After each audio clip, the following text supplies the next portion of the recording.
ഞങ്ങളെ സംബന്ധിച്ചിടത്തോളം ഞങ്ങൾക്ക്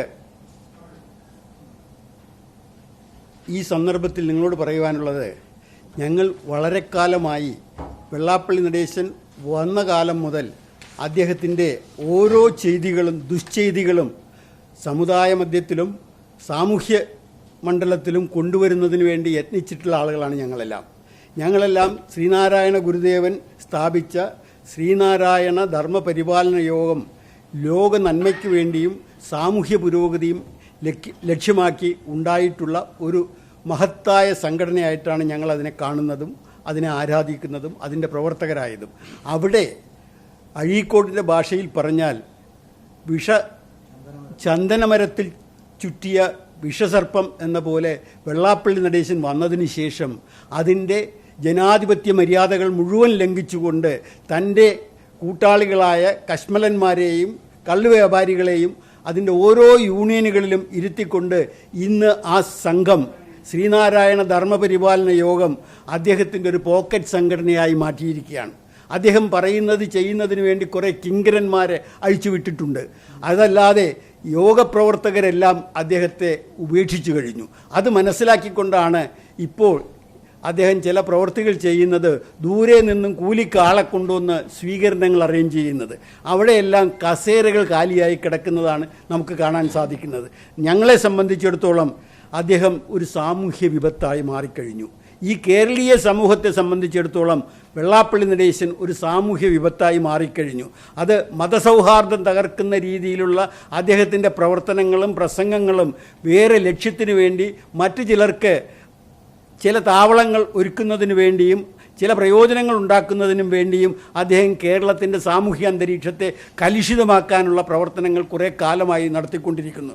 അത് മനസ്സിലാക്കിക്കൊണ്ടാണ് നിങ്ങൾ മാധ്യമ സുഹൃത്തുക്കൾ അദ്ദേഹത്തിൻ്റെ ഓരോ കാര്യങ്ങളും അവതരിപ്പിച്ചുകൊണ്ടിരിക്കുന്നത്. ഞങ്ങളെ സംബന്ധിച്ചിടത്തോളം ഈ അടുത്ത കാലത്തായി സത്യസന്ധമായ കുറേയേറെ വാർത്തകൾ നിങ്ങൾ സമൂഹ മധ്യത്തിൽ അവതരിപ്പിച്ചു കഴിഞ്ഞു. ഇന്ന് അദ്ദേഹത്തെ സംബന്ധിച്ചിടത്തോളം 127 കേസുകളിൽ അദ്ദേഹം പ്രതിസ്ഥാനത്ത് നിൽക്കുന്ന വ്യക്തിയാണ്. അത് മുഴുവൻ പണാപഹരണമാണ്. മൈക്രോ ഫൈനാൻസിൻ്റെ പണം സാധാരണ താഴേക്കിടയിലുള്ള അവശജന വിഭാഗങ്ങൾക്ക് കൊടുക്കുന്നതിന് വേണ്ടി ബാങ്കുകളിൽ നിന്ന് എടുത്തിട്ട് അത് മോഷണം നടത്തി സ്വയം പള്ള വീർപ്പിക്കുന്ന പ്രവൃത്തിയാണ് അദ്ദേഹം കുറേ കാലമായി ചെയ്തുകൊണ്ടിരിക്കുന്നത്. ഇന്ന് ഹൈക്കോടതിയുടെ ഉത്തരവ്, അതിൽ 11/4/2018 സുധീന്ദ്രകുമാറിൻ്റെ ഒരു ജഡ്ജ്മെൻ്റ് ഉണ്ടായി.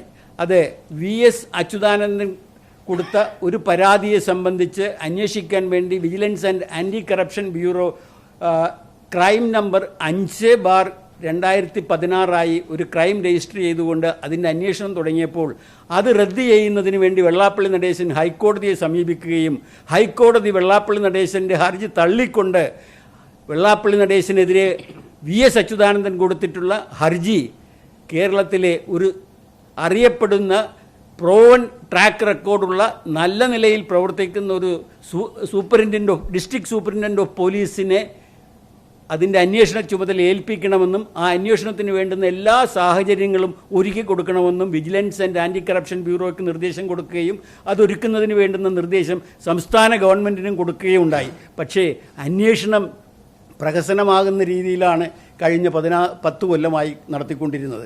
ഇപ്പോൾ ഹൈക്കോടതി വീണ്ടും ഇടപെട്ടുകൊണ്ട് ചില ഉത്തരവുകൾ ഉണ്ടാക്കി.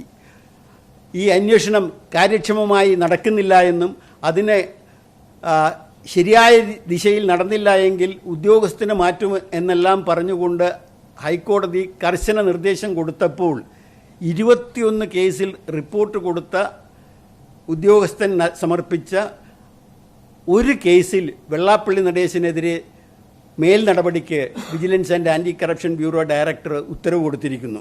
ഇനി 20 എണ്ണം അദ്ദേഹത്തിൻ്റെ കൈവശമിരിക്കുന്നു.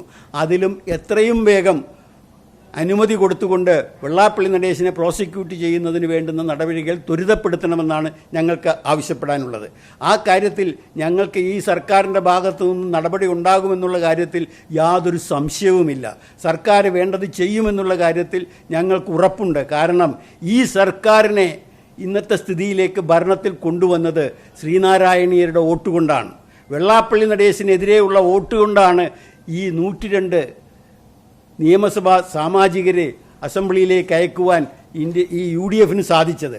അത് വെള്ളാപ്പള്ളി നടേശൻ ഇനിയും ഇത്തരം കാര്യങ്ങൾ ചെയ്യുമ്പോൾ അതിൽ അനാസ്ഥ പൂണ്ടാൽ തിരിച്ചടി ഉണ്ടാകുമെന്നുള്ളത് മറ്റാരെക്കാളും ബോധ്യമുള്ള സർക്കാരാണ് ഇപ്പോൾ നിലവിലുള്ളത് എന്നുള്ളത് ഞങ്ങൾക്ക് ബോധ്യമുണ്ട്. അതുകൊണ്ട് ശ്രീ VD സതീശൻ്റെ നേതൃത്വത്തിലുള്ള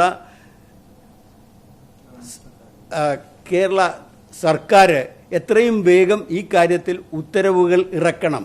അത് 4 കാര്യത്തിൽ ഉത്തരവ് ഉണ്ടാകണമെന്നാണ് ഞങ്ങൾക്ക് ആവശ്യപ്പെടുവാനുള്ളത്. ഒന്ന്, 2004 മോഷണം നടത്തി ഒരു കേസുണ്ട്. കൊല്ലം SN കോളേജിൻ്റെ ജൂബിലി കേസിൽ 55 ലക്ഷം ഉറുപ്പിക സ്വയം ചെക്ക് എഴുതി ബാങ്കിൽ നിന്ന് എടുക്കുകയും ആ പണം സ്വന്തം അക്കൗണ്ടിലൂടെ കൈവശപ്പെടുത്തുകയും ചെയ്ത വെള്ളാപ്പള്ളി നടേശൻ 55 ലക്ഷം ഉറുപ്പിക പണാപഹരണം നടത്തിയെന്ന് കണ്ടെത്തി. അത് ഹൈക്കോടതി നിർദ്ദേശിച്ചിട്ടാണ് ആ കണ്ടെത്തലുകൾ നടത്തിയത്. ഇങ്ങനെ എൻ്റെ മാന്യ സുഹൃത്ത് പറഞ്ഞ പോലെ ഇതെല്ലാം കോൾഡ് സ്റ്റോറേജിൽ വെച്ചുകൊണ്ട് പോയിക്കൊണ്ടിരുന്ന സന്ദർഭത്തിൽ ഇത് ഹൈക്കോടതിയിൽ ചലഞ്ച് ചെയ്യുകയും ഹൈക്കോടതി ഗവൺമെൻറ്റിന് അനാസ്ഥയിൽ ഉത്കണ്ഠ രേഖപ്പെടുത്തിക്കൊണ്ട് എത്രയും വേഗം അന്വേഷണം പൂർത്തിയാക്കി ചാർജ് കൊടുക്കണമെന്നും നിർദ്ദേശിച്ചു. അതിൻ്റെ അടിസ്ഥാനത്തിൽ ചാർജ് കൊടുത്തു. വെള്ളാപ്പള്ളി നടേശൻ അതിൽ പുനരന്വേഷണം വേണമെന്ന് പിണറായി സർക്കാരിനോട് ആവശ്യപ്പെട്ടതിൻ്റെ അടിസ്ഥാനത്തിൽ പിണറായി സർക്കാർ വെള്ളാപ്പള്ളി നടേശനെ രക്ഷപ്പെടുത്തുന്നതിന് വേണ്ടി ഒരു പുനരന്വേഷണവും ഉത്തരവിട്ടു. അത് ഹൈക്കോടതി അത് വേണ്ട എന്ന് പറഞ്ഞു. അതുമേൽ ഇപ്പോൾ സുപ്രീം കോടതിയിൽ പോയിരിക്കുകയാണ്. സുപ്രീം കോടതിയിൽ സ്റ്റേ ഇല്ല. അപ്പോൾ ഈ കേരള ഗവൺമെൻറ് പുനരന്വേഷണം ആവശ്യമില്ല എന്നുള്ള ഒരു നിലപാടെടുത്താൽ വെള്ളാപ്പള്ളി നടേശൻ അടുത്ത ദിവസം SN ട്രസ്റ്റിൻ്റെയും SNDP യോഗത്തിൻ്റെയും സ്ഥാനത്ത് നിന്ന് രാജിവെക്കേണ്ടി വരും. ഒരു ക്രിമിനൽ കേസ് സ്വന്തം പേരിൽ രജിസ്റ്റർ ചെയ്ത് കഴിഞ്ഞാൽ ആ സ്ഥാനത്തിരിക്കാൻ അദ്ദേഹം യോഗ്യനല്ല എന്നുള്ള SNDP യോഗത്തിൽ SN ട്രസ്റ്റിൻ്റെ ബോർഡ് മെമ്പർമാർ ആരും യോഗ്യരല്ല എന്നുള്ള ഒരു അമെൻമെൻ്റ് ഉണ്ട്. ആ അമെൻമെൻറ്റ് പ്രാബല്യത്തിൽ വന്നു കഴിഞ്ഞു. അത് നിലനിൽക്കുന്നിടത്തോളം കാലം ഒരു ചാർജ് ഷീറ്റ് വെള്ളാപ്പള്ളി നടേശൻ്റെ പേരിൽ വന്നാൽ അദ്ദേഹത്തിന് ട്രസ്റ്റ് സെക്രട്ടറി ആയിട്ടിരിക്കാൻ അർഹതയുണ്ടാകില്ല. അതുകൊണ്ട് ഈ സാഹചര്യത്തിൽ അതിനൊന്നും ഇടവരുത്താതെ എൻ്റെ മാന്യ സുഹൃത്ത് ശ്രീ വിദ്യാസാഗർ പറഞ്ഞതുപോലെ സ്വയം വെള്ളാപ്പള്ളി നടേശനും കൂട്ടരും ഒഴിഞ്ഞ് രാജിവെച്ചൊഴിയുന്നത് കേരളീയ സമൂഹത്തോട് ചെയ്യുന്ന ഏറ്റവും വലിയൊരു നന്ദിയായിരിക്കും. കാരണം ഇറക്കി വിട്ടാൽ അദ്ദേഹം അവിടം കൊണ്ട് അവസാനിക്കില്ല. അദ്ദേഹത്തിന് ജയിലിൽ നിന്ന് ശിഷ്ടകാലം മുഴുവൻ ജയിലിൽ കിടക്കേണ്ടി വരും. അദ്ദേഹം മാത്രമല്ല, അദ്ദേഹത്തിൻ്റെ അനന്തരഗാമികളും ആ വഴിക്ക് പോകേണ്ടി വരുമെന്നുള്ള കാര്യത്തിൽ യാതൊരു സംശയവുമില്ല. ആ കുടുംബം ഉണ്ടാക്കിയിട്ടുള്ള മുഴുവൻ സ്വത്തും SNDP യോഗത്തെയും SN ട്രസ്റ്റിനെയും കൊള്ളയടിച്ച പണമാണ്. അതുപോലെ തന്നെ ഇപ്പോൾ എൻ്റെ സുഹൃത്ത് പത്മഭൂഷണെ കുറിച്ച് പറഞ്ഞു. കേന്ദ്ര ഗവൺമെൻറ്റിൻ്റെ പണം മോഷ്ടിച്ച ആൾക്ക് കേന്ദ്ര ഗവൺമെൻറ് പത്മഭൂഷൺ കൊടുക്കുന്നൊരു സ്ഥിതിവിശേഷമാണ് ഇവിടെ ഉണ്ടായിട്ടുള്ളത്. നബാർഡിൻ്റെ പണമാണ് ബാക്ക്വേർഡ് ക്ലാസ് കമ്മീഷൻ പിന്നോക്ക വികസന കോർപ്പറേഷനിലൂടെ വെള്ളാപ്പള്ളി കൈയടക്കിയതും കൊള്ളയടിച്ചതും. ആ നബാർഡ് കേന്ദ്ര ഗവൺമെൻറ്റിൻ്റെ ധനം കൊണ്ട് പ്രവർത്തിക്കുന്ന ഒരു വലിയ സ്ഥാപനമാണ്. അങ്ങനെ കേന്ദ്ര ഗവൺമെൻറ്റിനെ കൊള്ളയടിച്ച ആ വ്യക്തിക്ക് പത്മഭൂഷൺ കൊടുക്കുന്നത് സുപ്രീം കോടതി പുറപ്പെടുവിച്ചിട്ടുള്ള വിധിന്യായങ്ങൾക്കും കോൺസ്റ്റിറ്റ്യൂഷൻ ബെഞ്ച് വിധികൾക്കും എതിരായിട്ടുള്ളതാണ്. അതിനെല്ലാം ന്യായമായ കാര്യങ്ങൾ ചെയ്യേണ്ടിടത്ത് അന്യായമായി ചെയ്യുന്നു എന്നുള്ളത് കേന്ദ്ര ഗവൺമെൻറ്റിൻ്റെയും വിശ്വസ്തതയെ ചോദ്യം ചെയ്യുന്നൊരു കാര്യമാണ്. അപ്പോൾ ഞങ്ങൾക്ക് പറയാനുള്ളത് ഇദ്ദേഹം എത്രയും വേഗം രാജിവെച്ചൊഴിയണം. അതുപോലെ തന്നെ മൈക്രോ ഫൈനാൻസ് VS കൊടുത്തിട്ടുള്ള പരാതി കൂടാതെ കേരളത്തിൻ്റെ വിവിധ ഭാഗങ്ങളിലുള്ള പോലീസ് സ്റ്റേഷനുകളിലായി 127 ക്രിമിനൽ കേസുകൾ വെള്ളാപ്പള്ളിക്കെതിരെ രജിസ്റ്റർ ചെയ്തിട്ടുണ്ട്. അതും ഈ സർക്കാർ എത്രയും വേഗം അന്വേഷണം പൂർത്തിയാക്കി നടപടികൾ ക്രമങ്ങൾ പാലിക്കണം എന്ന് ഞങ്ങൾക്ക് സർക്കാരിനോട് ആവശ്യമുണ്ട്. ഇതെല്ലാം ഈ സർക്കാർ ചെയ്യുമെന്നുള്ള കാര്യത്തിൽ ഞങ്ങൾക്ക് യാതൊരു സംശയമില്ല. പിന്നെ മഹേഷിൻ്റെ അന്വേഷണത്തെക്കുറിച്ച് പറഞ്ഞു. അത് VM സുധീരൻ കേരളത്തിൻ്റെ ആദരിക്കപ്പെടുന്ന ഒരു വ്യക്തിത്വങ്ങളിൽ ഒരാളാണ് കേരളത്തിൻ്റെ സമൂഹത്തിൽ. അദ്ദേഹം ഒരാവശ്യം ഉന്നയിച്ചാൽ അത് തള്ളിക്കളയാൻ കേരള ഗവൺമെൻറ്റിന് സാധിക്കില്ല എന്നുള്ള പൂർണ്ണ ബോധ്യം ഞങ്ങൾക്കുണ്ട്. അതുമാത്രമല്ല VD സതീശനും ആ കാര്യത്തിൽ ബോധവാനാണ് എന്നുള്ളത് ഞങ്ങൾക്ക് മനസ്സിലാക്കാൻ സാധിച്ചിട്ടുണ്ട്. അതുകൊണ്ട് എത്രയും വേഗം ഈ കാര്യങ്ങളിലെല്ലാം അന്വേഷണം പൂർത്തിയാക്കി വെള്ളാപ്പള്ളി നടേശനെ തുറുങ്കിലടക്കാനുള്ള നടപടികൾ ഉണ്ടാകണമെന്നാണ് ഞങ്ങൾക്ക് കേരള സർക്കാരിനോട് ആവശ്യപ്പെടാനുള്ളത്.